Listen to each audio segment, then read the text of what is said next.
Hey, it's Mike Mylan and Blaine Birch, and you are listening to Nobody Told Me with Mike and Blaine. And guess what? Today, we're going to be talking about something special because it's so special because we just made it up a few minutes before this. But with everything that's in the news, we're going to talk about nobody has told us how much influence a brand can have, right? So how much influence a brand can have. And I'm joined from Canada with Blaine Birch. Blaine, what's up, buddy? Not too much, man. This is fun, and it's nice to be back in Canada, joining you from here.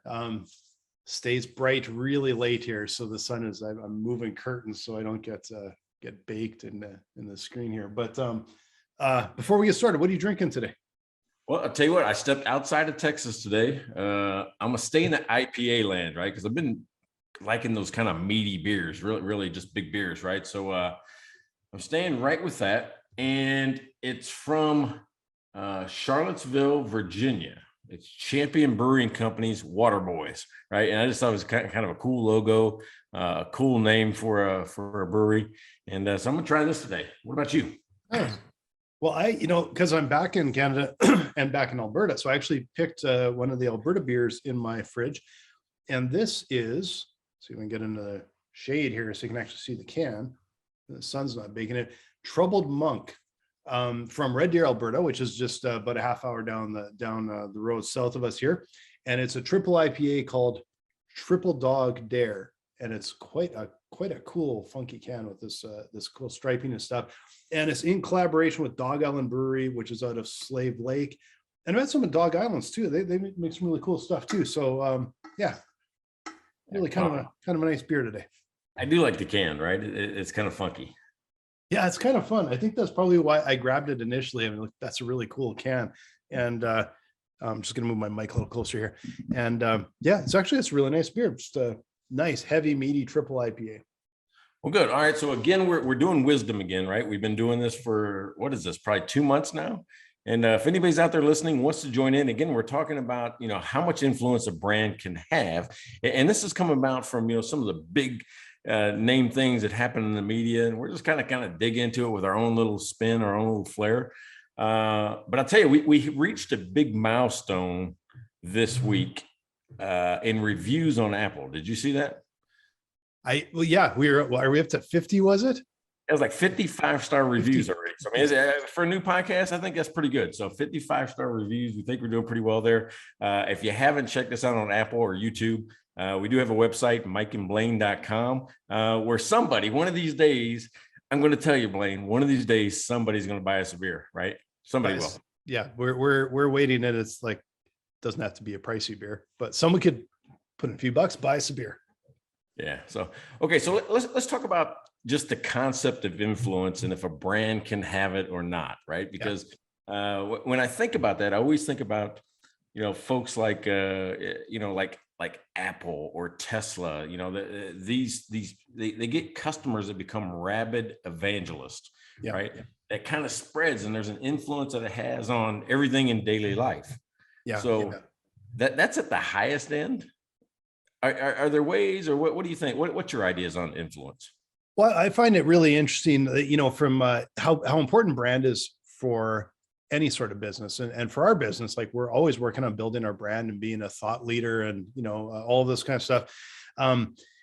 But watching some of the big brands is really instructive, because you can see how, like I said, how much influence they can have, how much energy they can have, but also how fast they can fall. So it's really instructive on both sides, right?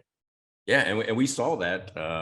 We saw both ways, I think, this week, right? This week, I mean, we're talking Twitter, we're talking Disney, and the commonalities there happen with when they intersect into politics, right? And I know that's a subject that you and I kind of stay away from on political views, talking to each other because we're friends.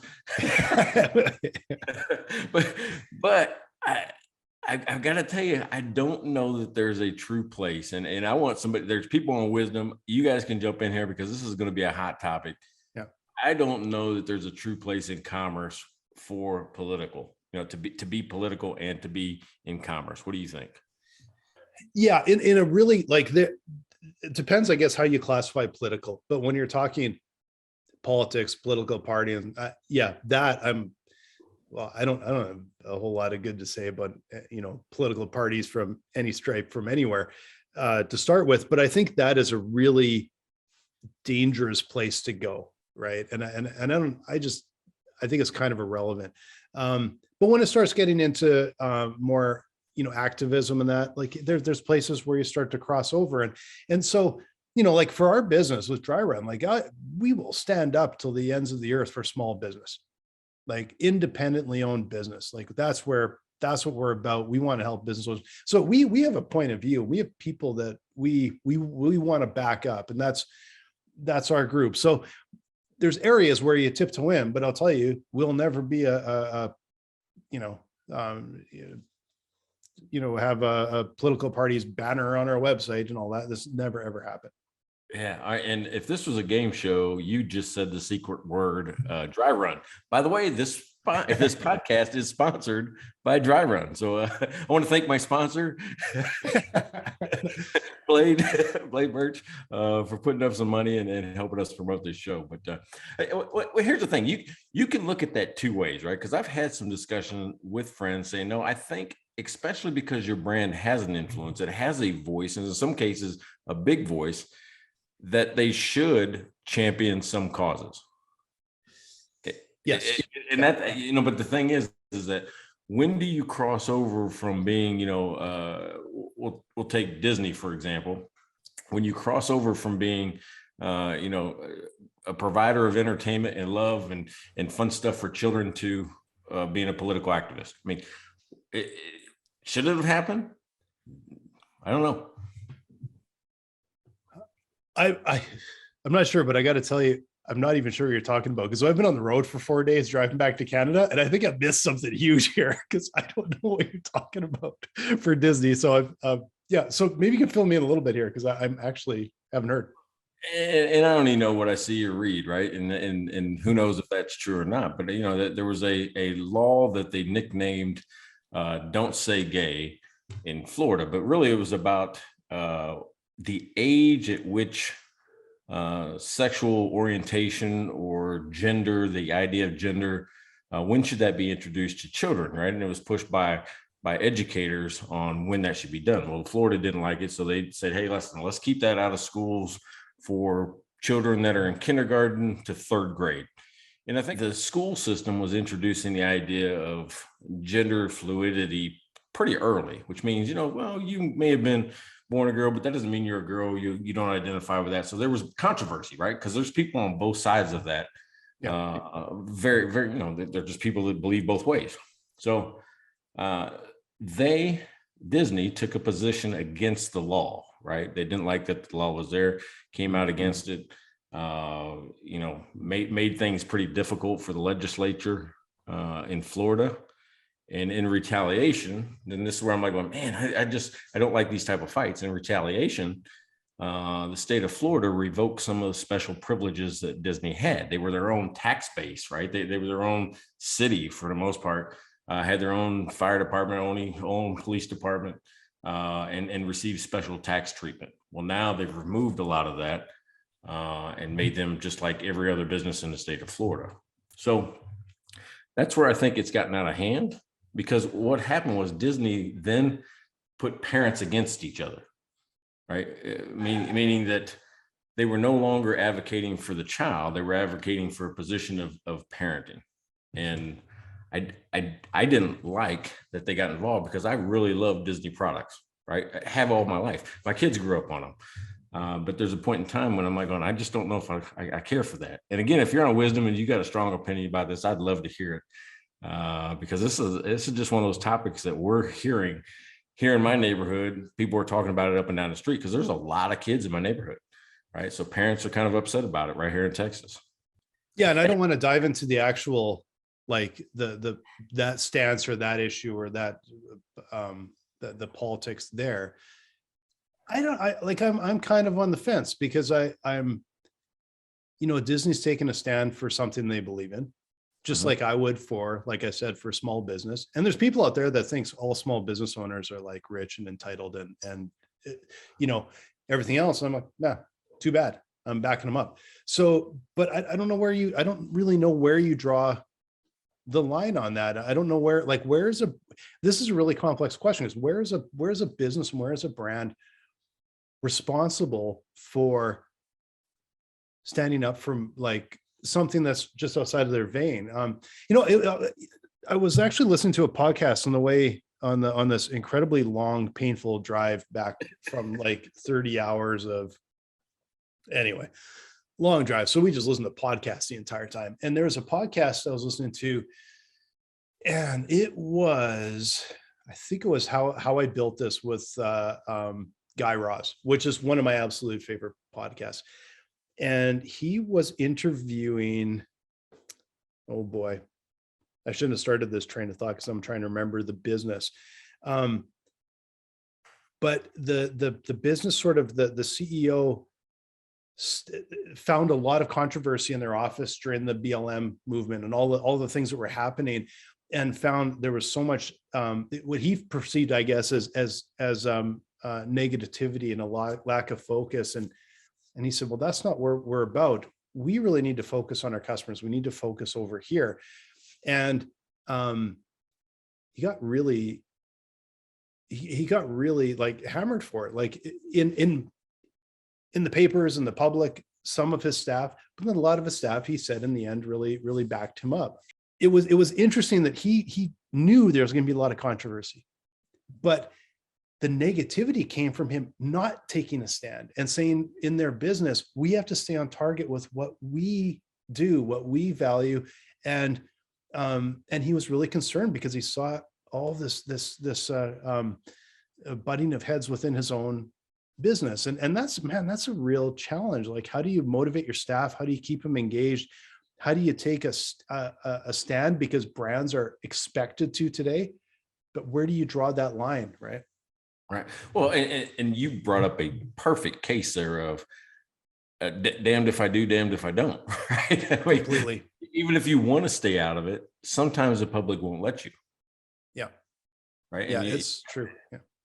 But I think, I haven't been in that position, where the public's forced me to make a decision, one way or the other.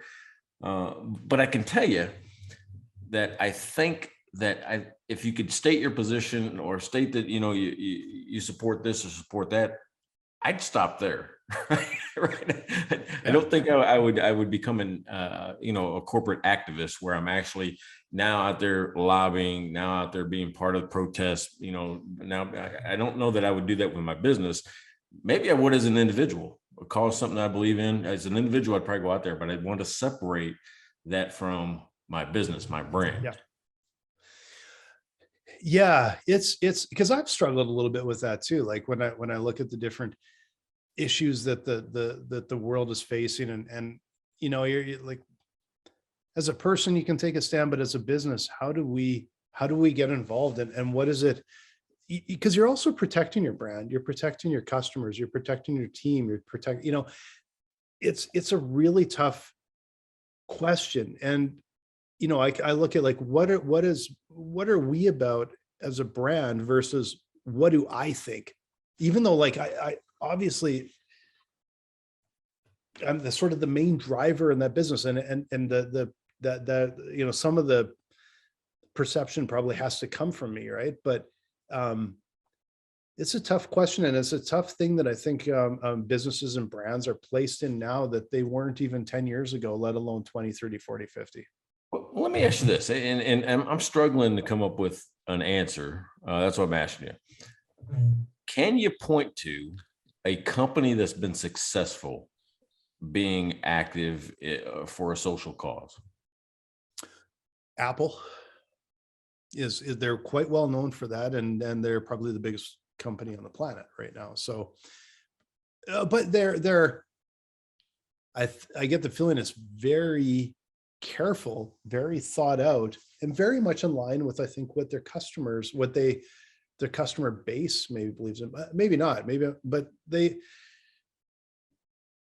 I think it's almost the other way, is how many businesses have been affected by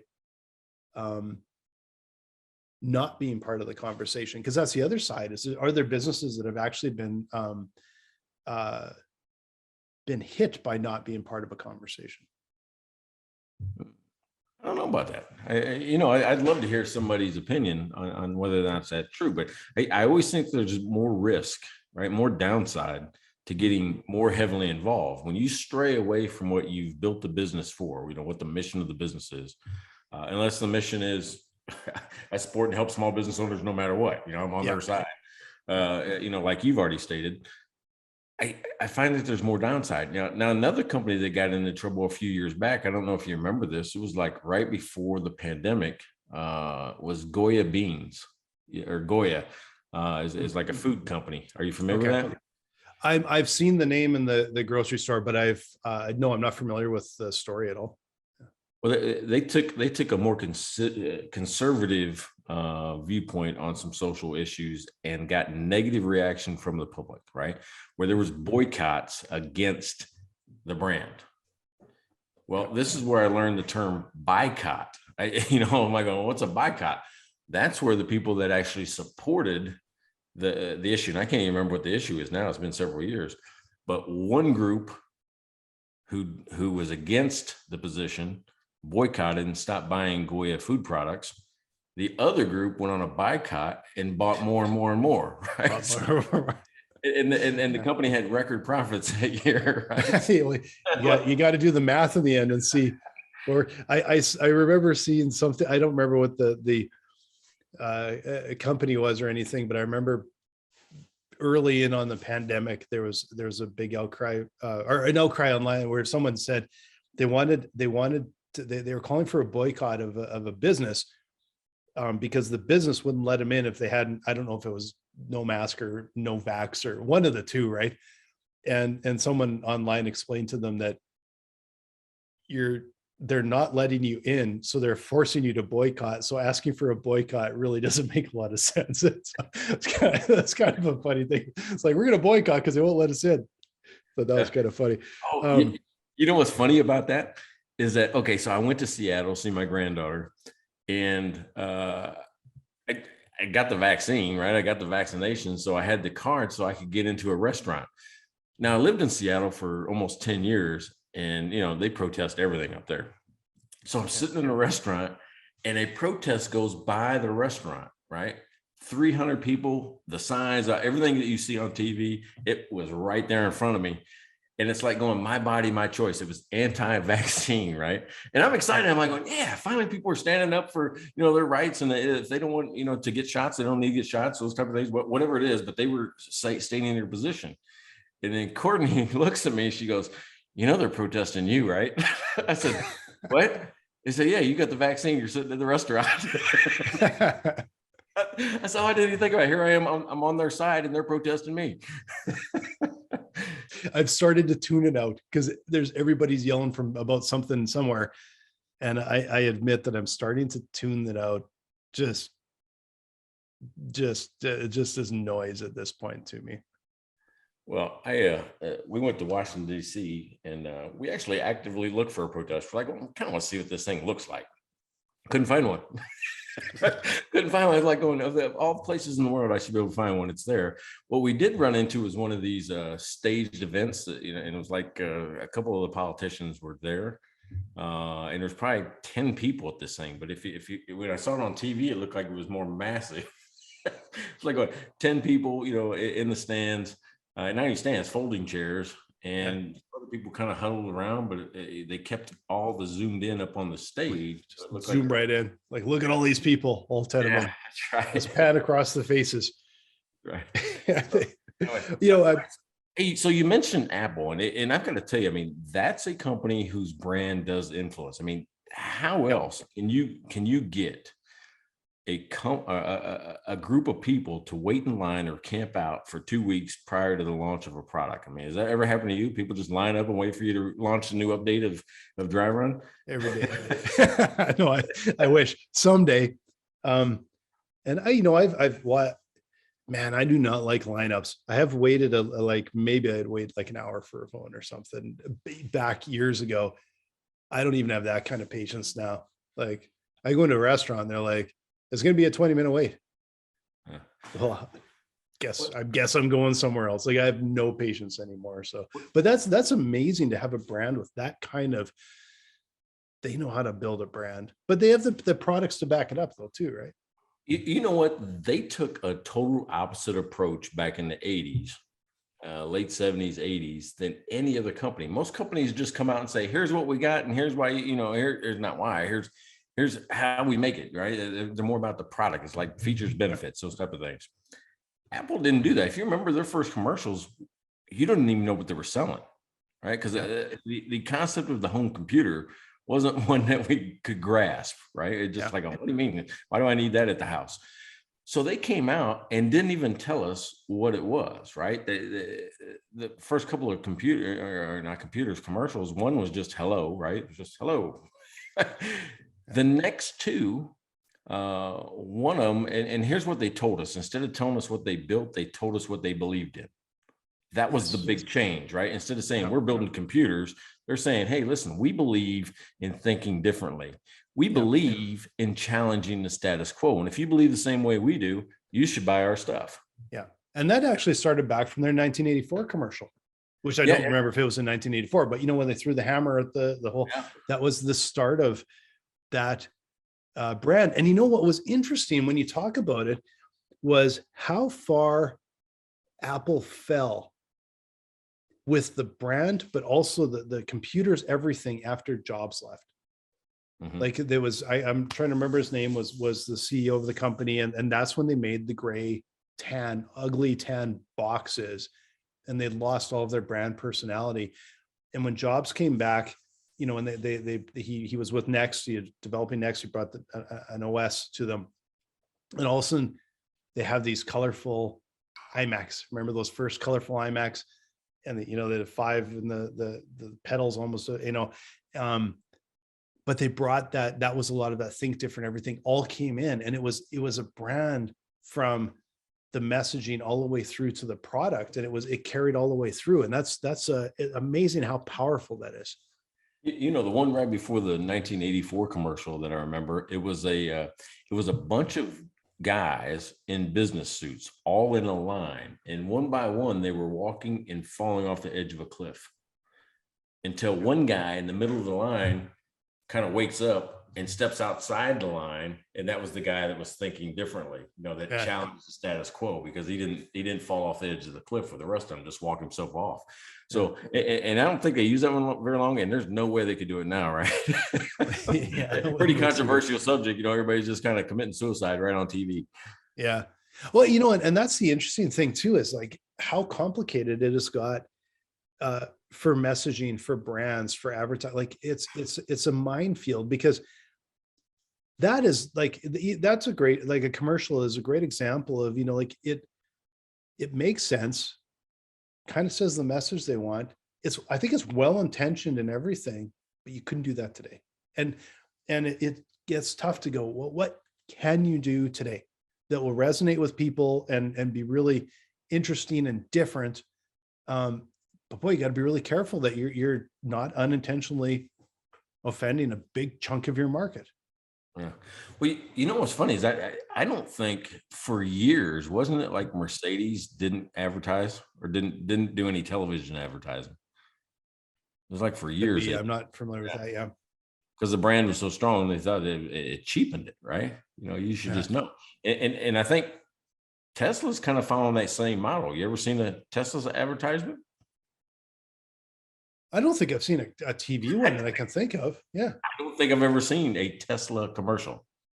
Yeah. But you know what is interesting is they may not have had to, because they didn't really have a lot of competition, but boy, is that changing fast, because now Mercedes and BMW and Volvo and like all the big manufacturers have some really legit electric cars.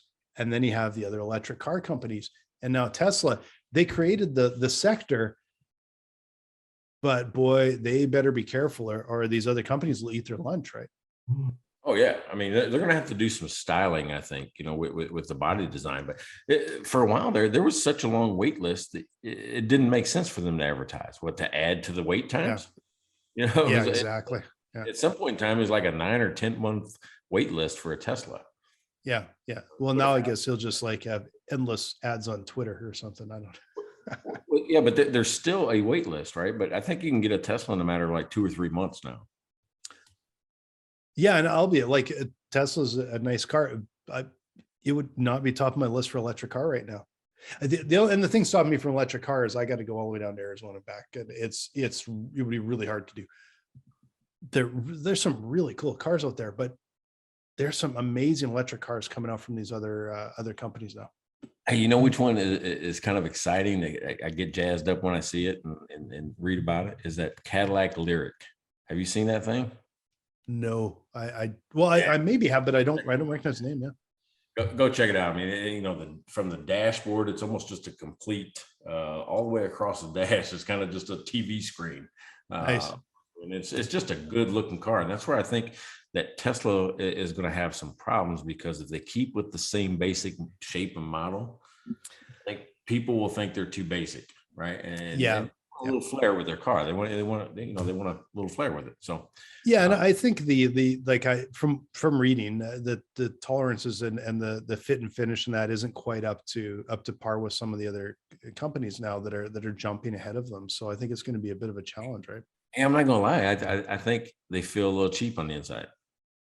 The ones I've been, I kind of feel the same way, and you see what's coming out from these other really strong brands, and there's some really interesting stuff. I think I'll miss the grunt of I like the loud grunt of a really nice, really nice engine, but I think I'm almost ready to switch as soon as I can technically, like make that switch and make it work into our lifestyle and everything.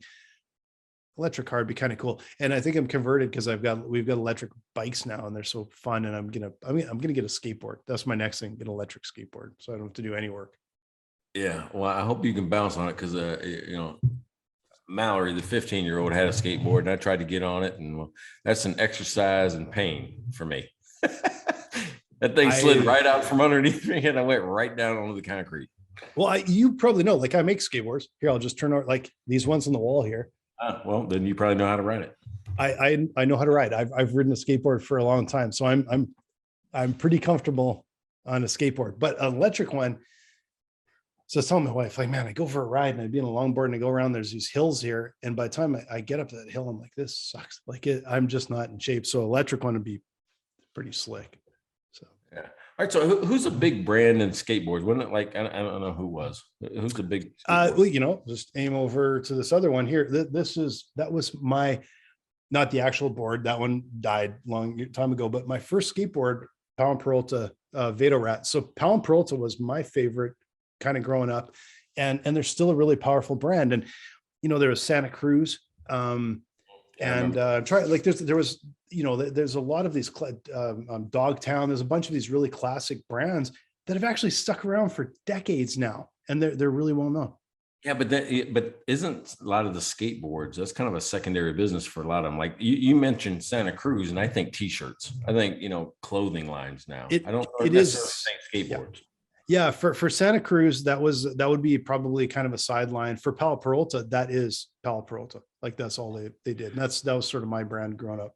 Okay, but as long as we're talking about the topic of like influence, but think about that. When some of the skateboard companies crossed over and became a lifestyle company, with athletic wear and clothing and stickers. I mean, you name it, they had almost everything. Yep.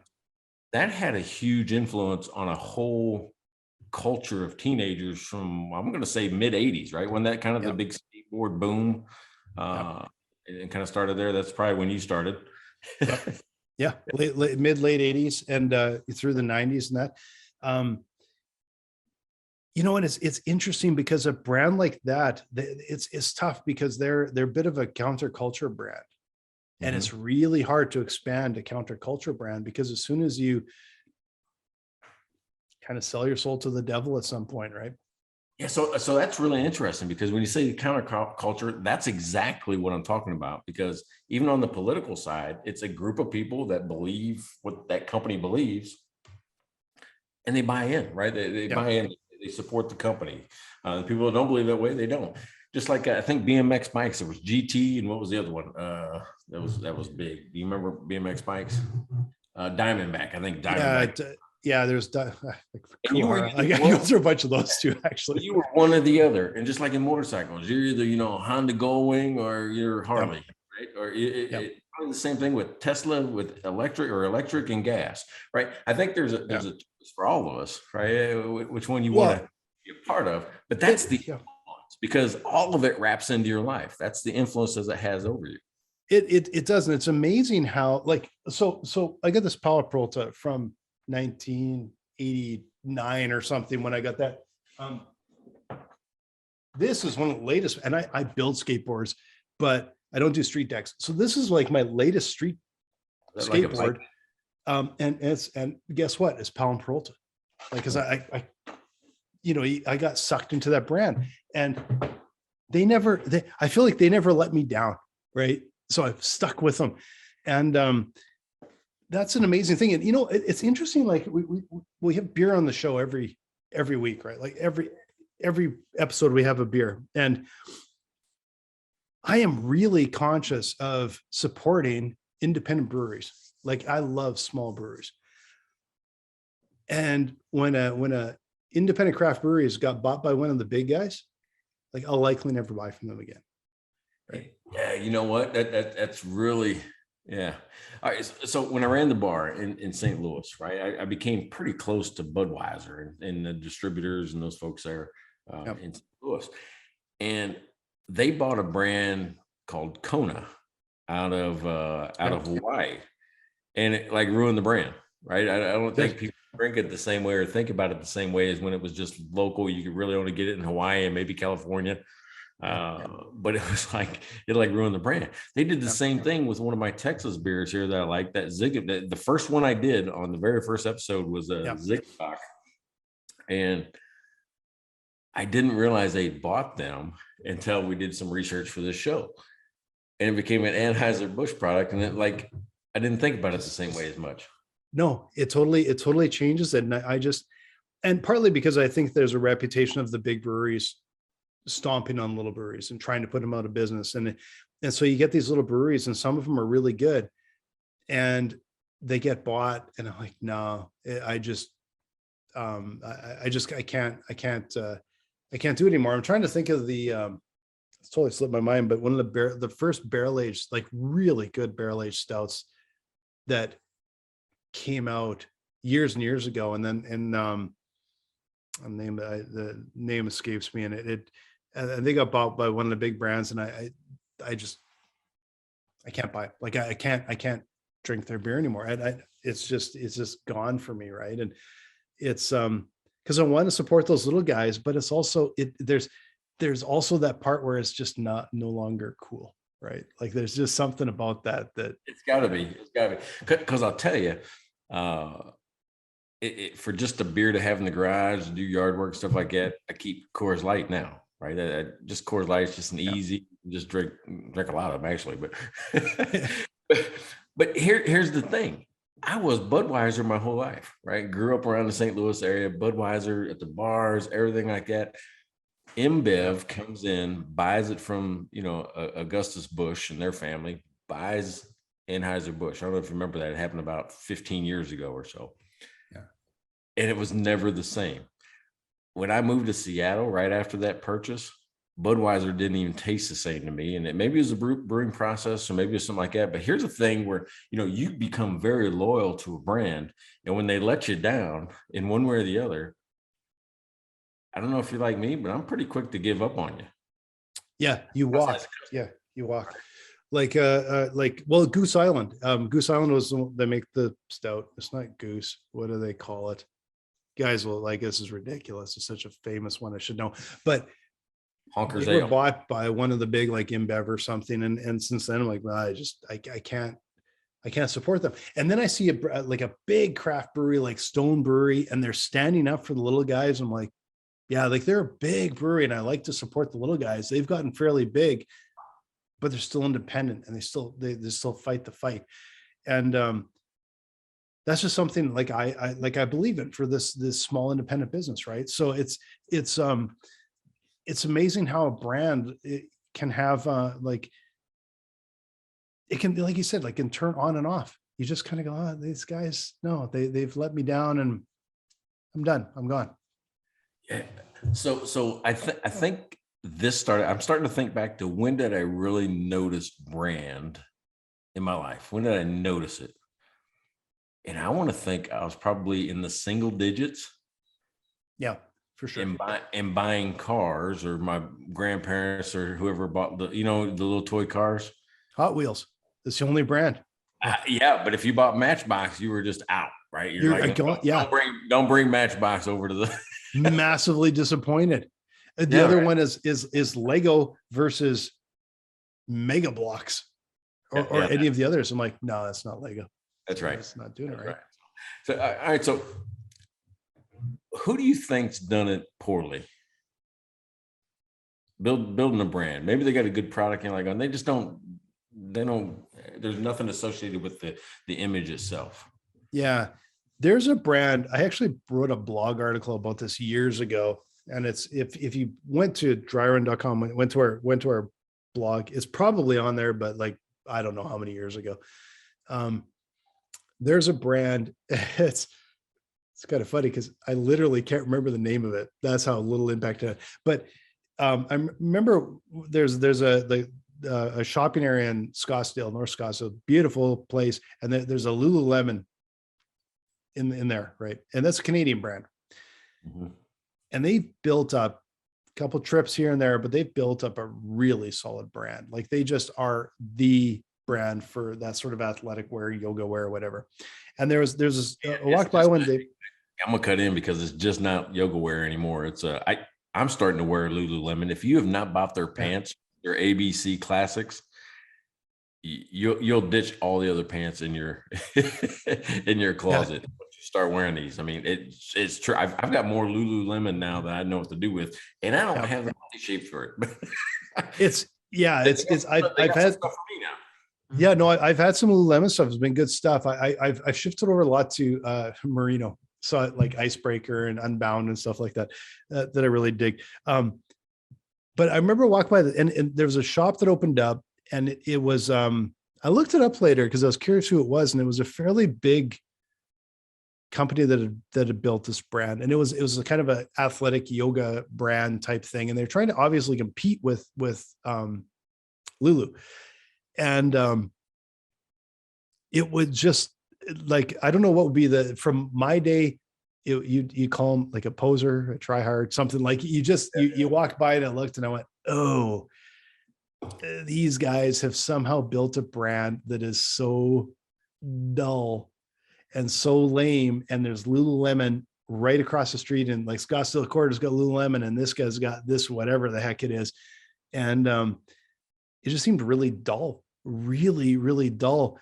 And I thought, you know what, those guys, the only way they're going to compete is on price, because that's it. They have not built a brand, and somehow Lulu has built this brand up. And it was funny because it was a Canadian brand. And I remember when they first moved into this space in Scottsdale Quarter, and we were walking by, and this Scottsdale, woman kind of walks up and with her friend, and they kind of look at it, and then I hear one say, "How do you pronounce that?" And the other one says, "I like to call it Lululemon." and my wife looks at me, and I'm just like, oh boy. Like I didn't say anything, but like, yeah, they'll learn. But it's amazing how that brand, they built it in Canada, and then they brought it down to the States, and it's like, they had the personality and the whatever it is that built this brand. And it's really hard for anybody else to crack that. Like they take little hits at it, but they can't really crack it. Yeah. Well, they're just a good brand. And now they brought the mirror in. And so they bought that piece of technology. They actually, I mean, I was in New York a couple of weeks ago. If you remember, we went to the Fifth Avenue one. It's just 3 stories of awesomeness. It really is. It's just a good brand all around. So I think in small business, right, you think about, well, I don't have a brand. I just have this little thing. We only get neighborhood people come around. I've seen several companies ruin their brand by being confusing to the customer. So let me explain that. The first one was, all right, one of the first decisions you have to make when you're either a bar or a restaurant is, am I a bar with a restaurant, or am I a restaurant with a bar? And there's a big distinction, because the public has one view of what a bar is and another view of what a restaurant is. Yeah. Right. And sometimes when you either misrepresent it or you try to be one when you're really the other, the public gets confused. Right. So, I mean, there was one, called the Bar and Grill. It was pretty close, but it was just really a bar. You don't eat there. It's just one of those things. So the public gets confused when they think you're one thing and the other. Now, another one was here in San Antonio. I'm going to say Italian restaurant. Something probably comes to mind, right? You already have in your mind as a consumer what an Italian restaurant is, what it should look like. Yep. I went to the Italian restaurant, and imagine walking up the steps into the front door and hearing music. What kind of music do you think you would hear in an Italian restaurant? You guess Italian. Yeah, this was jazz, right? They were playing jazz, and not the cool, smooth jazz. It was the noisy, like, oh my God, what's happening? Jazz, right? The one that makes absolutely no mathematical sense at all is that jazz. Yeah. All right, I can get past that. On all of the walls, they have paintings, and the paintings are for sale, but they all have a common theme. And if you look at them, it's kind of on this black background, almost like the old Elvis things. Velvet Elvis, yeah. Dogs playing poker. It looks like that kind of background. And it's people doing routine activities like hanging clothes or washing dishes or doing laundry or, sweep vacuuming the floor. Yep. But in every single one of these is like a clown in some manner positioned on the picture itself, spying on the person doing the routine, like peeking through the window, or looking around the fence. It's just like, oh my God, it's like a Where's Waldo for this clown on every single painting, and they're all for sale. I'm like going, all right, well, I guess we're selling weird art with jazz music here. So we order a wine. Normally wine glasses, wine comes in a bottle, and they're served in like stemmed wine glasses. Not this place. It comes in like a milk jug. I don't know how they got it in the milk jug, the glass bottle milk jugs. Yeah. And served in rocks glasses. Right. So think about how confused I am already. I'm just there and just got a glass of wine. Yeah. Food was magnificent. If anything, go there for the food. Yep. And I thought it was over. Jazz music stopped. What do you think came on next? You'll never guess.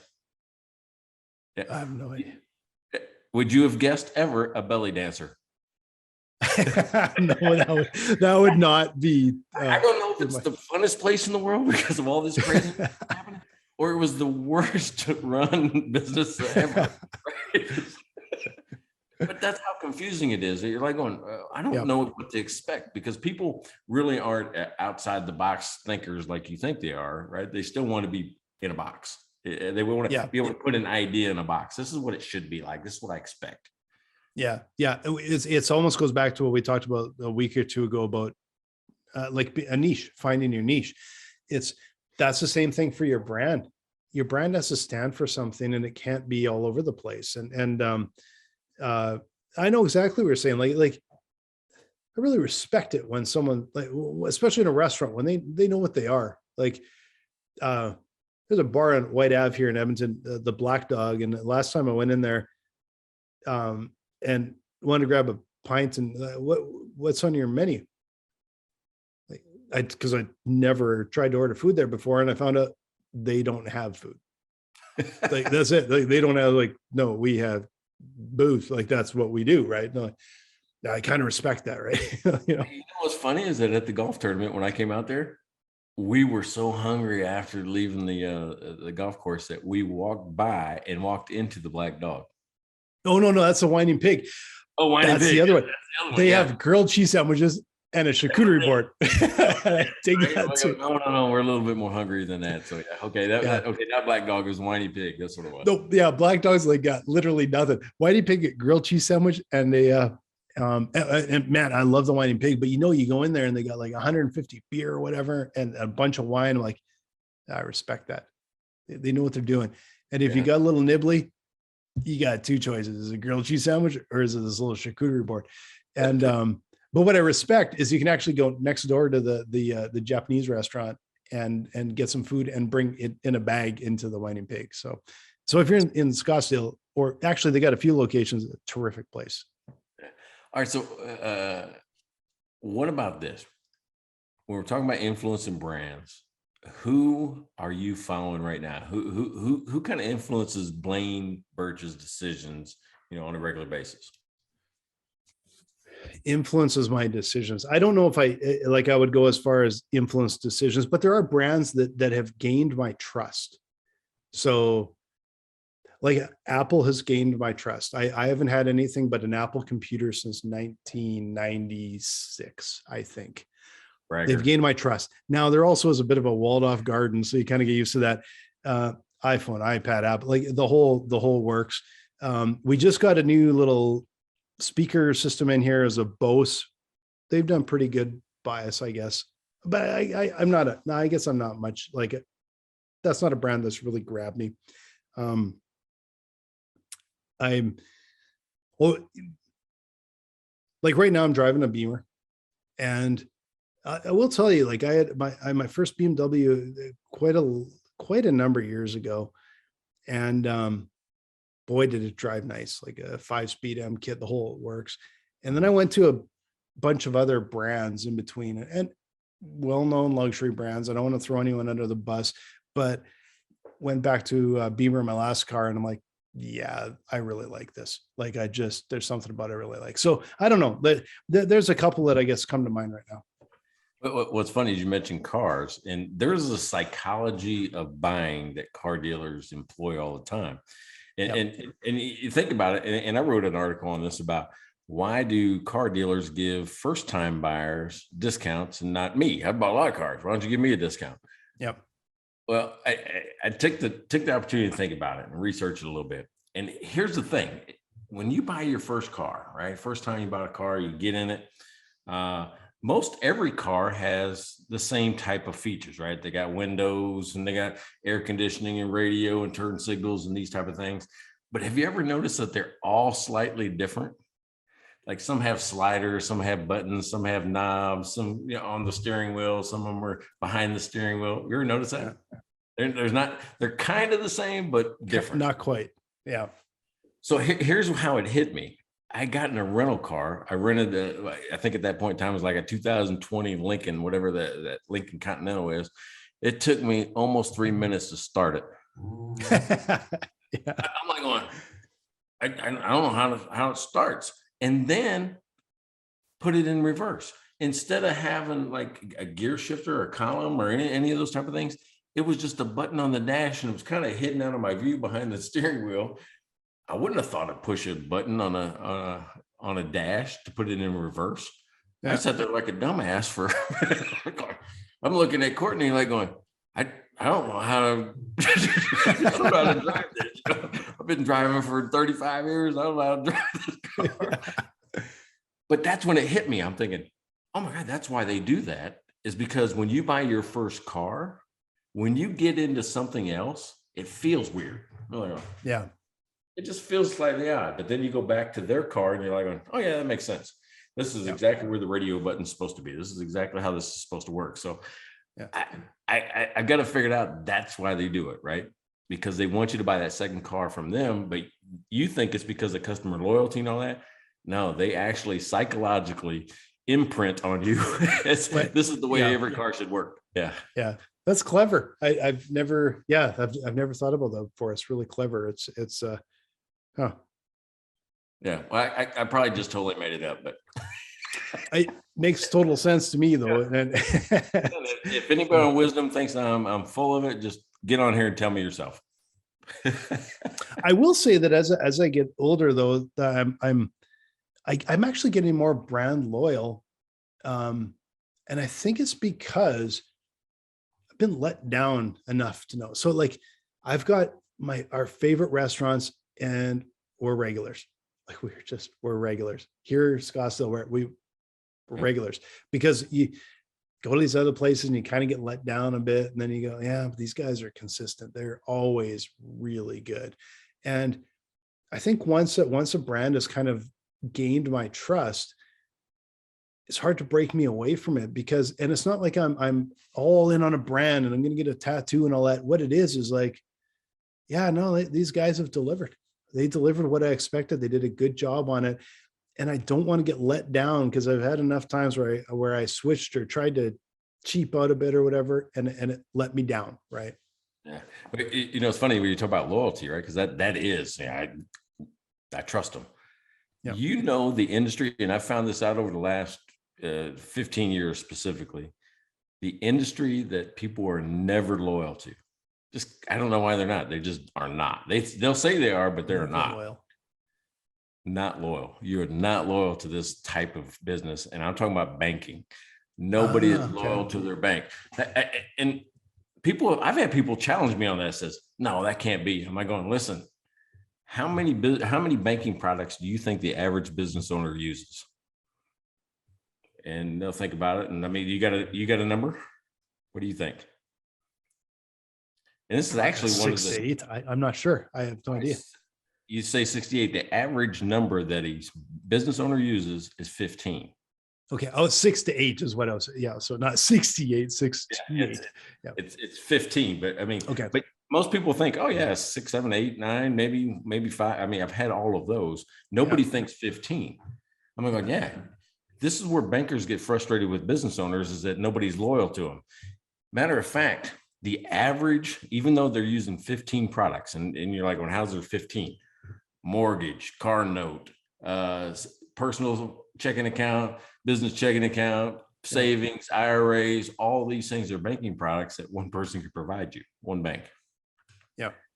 The average held by any one bank by an individual is 1.8. Oh, wow. And I've said that stat in front of bankers in their own bank.